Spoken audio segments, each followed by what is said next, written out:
The following is a sample lesson taught on classtutor.online. If you like it, sign up for your free lesson today. So I'm going to give you 30 seconds to consider what we might include in an introduction and a conclusion. So just really briefly think about, right, in a poetry essay, now that I know how to write an analytical paragraph, how do I then write an introduction and conclusion? So that's our focus for today. Okay, and to help us answer that first question about introductions, I want you to make a note of the answers to these 4 bullet points, please. So in your notepads, just have a little thought bubble about introductions and ask yourself, what is the role of an intro? What should I be including? How many sentences should an introduction be? And do I need to use any quotations for them? Okay, so 90 seconds for this, please. Just little note form, nothing too serious. An introduction, the layout of an intro can be applied to whether you're doing Shakespeare, whether it's a novel, anything in literature, we're going to apply this basic structure to. Okay, so first of all, Hadir, what do you think is the role of an intro?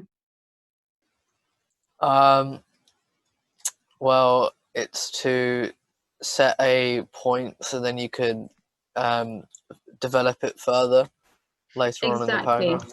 Yeah, so it is to lay out your argument. Okay, believe it or not, guys, an essay is pretty much you trying to prove your argument. So your thoughts, your feelings about the question and what you think the right interpretation of something is. So what you're basically doing is you're laying out your argument. So let's actually answer the questions now, okay? So the first question is, what is the main topic theme that the question is asking you to focus on? So Imad, what is the topical theme here? The speaker's feelings. Okay, so we would simply say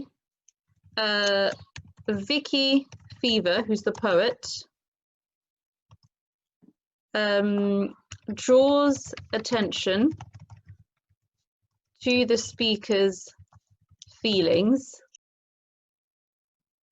Okay, so let's move on to the next question then. So our next question here is, what am I arguing overall? So even though I've said that, she feels burdened and overwhelmed, that's not actually what I want my essay to be about. So if this was me, I would say that actually, the mother is quite supportive, despite the fact that she's burdened and overwhelmed. The overall feeling that I get about her is that she's a really good mother who's helping her child find their own voice and their own passions. We have an example answer from one of our lovely students. And as I've said at the bottom here, I'd like for you to give this student a comment on what went well and even better if. And then after that, if there is anything that we think they could have done better, we're going to help them improve this paragraph.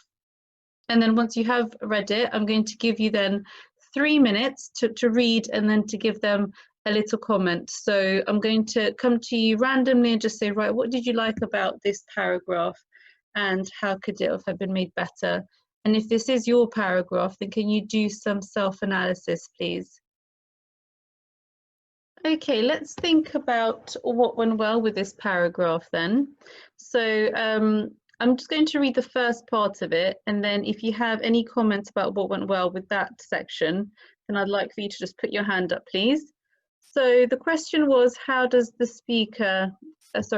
poet portray the speaker's feelings? And this person has started their paragraph with fever comments on a wider topic about how much input a child to eat. Okay, so that's the first section of it. Does anybody have a what went well? So based on the success criteria, what has this person shown us?